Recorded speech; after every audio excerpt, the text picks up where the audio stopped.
बोरा के खिलाफ एक माहौल है। विधानसभा चुनाव 2023 को लेकर सरगर्मियां बढ़ते ही जा रही है।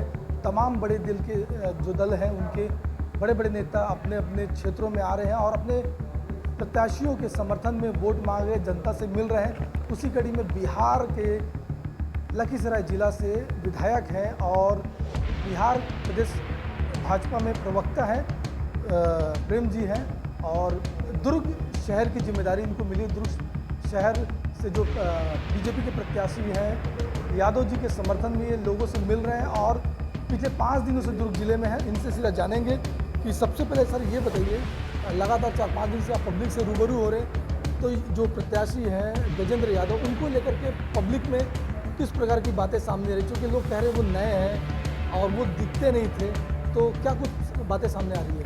देखिए, मैं पिछले 25 तारीख से इस दुर्ग शहर में हूँ और जगह जगह जाना हो रहा है, नीचे स्तर तक बूथों तक जाना हो रहा है और जो माहौल देख रहा हूँ भारतीय जनता पार्टी के पक्ष में है। लोग बदलाव चाह रहे हैं। लोगों को लग रहा है कि विकास से हम जो है से अब तक महरूम होते रहे हैं। विकास की योजनाएं जमीन तक नहीं पहुंच पा रही है, नीचे स्तर तक जो ऊपर से बनती है। जहां तक आपने गजेंद्र यादव जी का जो प्रत्याशी है उनके बारे में बात किया, तो चुनाव कोई प्रत्याशी थोड़े ही लड़ता है, चुनाव तो पार्टी लड़ती है, हमारा संगठन होता है और नीचे स्तर तक बूथ और बूथ पर कमेटियां, उसके पन्ना प्रमुख, यानी कि एक एक घरों तक जो है से हमारे पार्टी के कार्यकर्ताओं का पहुंच होता है।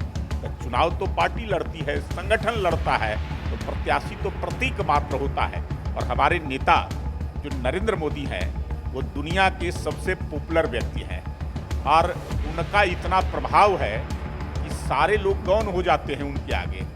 सभी जो है से पार्टियां गौन हो जाती है, तो प्रत्याशी का क्या रहता है? हमारे मोदी जी के नाम पर जो है से यहाँ लोग वोट देने के लिए व्याकुल हैं। अच्छा, जिस प्रकार से जब प्रत्याशी के नामों की घोषणा हुई तो गजेंद्र यादव का नाम जब सामने आया तो बीजेपी के ही लोग जो नाराज दिखे और उनके समर्थन में नहीं थे, तो चूंकि आप भी एक हफ्ते से हैं, तो अब क्या स्थिति है? नहीं, देखिए, हुआ होगा शुरुआती दौर में जो है से नाराजगी हुई होगी। कई पार्टी के कार्यकर्ता काम करते रहते हैं संगठन का लंबे समय से, जिनका अनुभव भी है और एक क्षेत्र में हमारे दर्जनों उम्मीदवार होते हैं जो चुनाव लड़ सकते हैं, सक्षम व्यक्ति होते हैं लड़ने वाले। ये जो सिलसिला होता है या एक सकते के कड़ी होता है नेताओं का, ये भारतीय जनता पार्टी के जिम्मे होता है, बाकी में पार्टियों में नहीं होता है।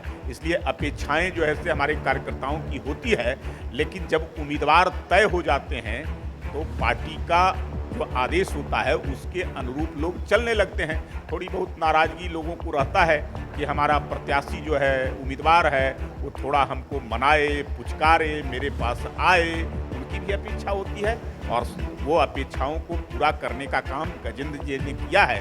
अब पार्टी पूरी संगठन अब जीत के लिए लग चुकी है और नीचे तक काम हमारा जो है से हो गया है। अब कहीं किसी में कोई नाराजगी नहीं है, किसी प्रकार का कोई भाव नहीं है, सब में भाव है कि हमको पार्टी को जिताना है और छत्तीसगढ़ में भारतीय जनता पार्टी की सरकार बनाना है। तो जिस प्रकार से पार्टी ने आपको जिम्मेदारी दिया है, दुर्ग शहर विधानसभा में भेजा है, तो आपने जो लोगों से मुलाकात अब तक किया है, चाहे वो श्रमिक बस्ती हो या पॉश एरिया हो, अन्य जगह व्यापारियों लोगों से, तो क्या कुछ बातें निकल कर सामने आ रही है? चूँकि अरुण वोरा विधायक हैं वर्तमान में दुर्ग शहर से, तो क्या लग रहा है, अरुण वोरा पे ये भारी पड़ेंगे या अरुण वोरा फिर से गजेंद्र यादव पर भारी पड़ेंगे? निश्चित एंटी इनकम्बेंसी का मामला है, अरुण वोरा के खिलाफ एक माहौल है। मैं छोटी छोटी बस्तियों में, मलिन बस्तियों में, जो पिछड़े गरीब दलित बस्तियां हैं, उन सब में भी मेरा जाना हुआ है और उन बस्तियों में जो समस्याएं हैं, उन समस्याओं को लेकर करके उनमें भारी आक्रोश है। लोगों का समस्या है कि पीने का पानी का अभाव। जब भारतीय जनता पार्टी की सरकार थी, ये समस्या हमको झेलना नहीं पड़ता था, लेकिन आज 5 वर्षों के अंदर में पीने का पानी का अभाव हमको हो रहा है। पानी के लिए हमको चिंता होती है। शौचालय की व्यवस्थाएं, जिस प्रकार से सुलभ शौचालय होना चाहिए, वो व्यवस्थाएं नहीं है। लोगों के सुरक्षा की व्यवस्थाएं नहीं है। ये तमाम प्रकार की चीज़ें हैं। तो इसलिए लोगों में तो व्याकुलता है भारतीय जनता पार्टी के प्रति और परिवर्तन का। लोगों को है कि जो उम्मीदवार हैं अरुण वोरा लंबे समय से हैं अब उनको कोई विकास से लेकर करके लोगों की समस्याओं से लेकर करके अब कोई मायने मतलब नहीं रह गया है। उनको कैसा हूँ जो है से केवल जो है से कुर्सी चाहिए, कुर्सी पर बना रहना है। अब जन समस्या से कोई सरोकार उनका नहीं रह चुका है, इसलिए जो है से हम लोग अब बदलाव चाहते हैं। अच्छा, कांग्रेस के बड़े बड़े नेता आ रहे हैं और लगातार मंच से, चाहे वो 500 रुपये में सिलेंडर हो या किसानों का कर्जा माफ हो, इस तरह की जो बातें लगातार हो रही है, तो बीजेपी का क्या मास्टर स्ट्रोक होगा, क्या तोड़ होगा उनके लिए? देखिए, उनके वायदों पर भरोसा नहीं है जनता को कि भाई चुनाव आता है तो चुनाव में बहुत सारे वायदे करते हैं, चुनावी घोषणा पत्र लाते हैं, उसमें लुभावन चीज़ें देते हैं, लेकिन चुनाव समाप्त, उसके बाद जो है से वो समाप्त हो जाता है। उसके बाद 5 वर्षों तक कोई चिंता नहीं होती है कि हमने क्या वायदा किया था, किन चीज़ों को हम समाप्त करने का, किन चीज़ों को लोगों को लाभ पहुंचाने का बात किया था। और फिर जब चुनाव आता है तो फिर उन्हीं चीज़ों को लेकर के आते हैं।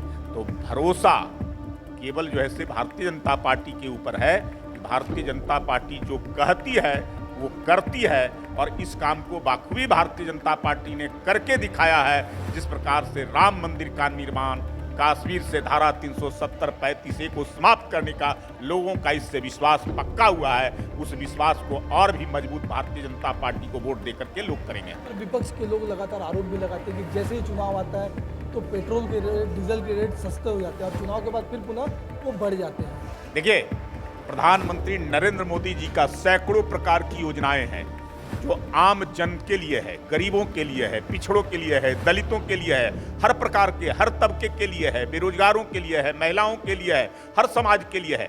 उन योजनाओं का लाभ जिस प्रकार से छत्तीसगढ़ में मिलना चाहिए था वो नहीं मिल रहा है, इसलिए कि यहाँ विरोधी पार्टी की सरकार है, कांग्रेस की है। उनको लगता है कि इन योजनाओं का लाभ अगर हम पहुँचा देंगे तो इसकी पॉपुलैरिटी सीधे जो है से मोदी तक जाएगी, इसलिए उसको जमीन पर उतरने नहीं दे रहे हैं। इसलिए लोगों में इसका भी आक्रोश है, उनके ऊपर भरोसा नहीं है, उनकी योजनाओं का कोई लाभ जो केंद्र के द्वारा बनी है उसका नहीं है। इसलिए लोगों को लग रहा है कि हमको जो है से एक रूपता और समानता वाली सरकार दिल्ली और रायपुर की चाहिए, छत्तीसगढ़ की चाहिए। अच्छा, ये बताइए, तो कांग्रेस के पास तो चेहरा है, भाजपा के पास तो चेहरा भी नहीं है, और लगातार वो मंच से भी बोल रहे हैं कि बीजेपी के पास चेहरा ही नहीं है प्रोजेक्ट करने के लिए। तो क्या आप कमल के फूल के साथ मैदान में रहेंगे या मोदी जी के चेहरे पे चुनाव?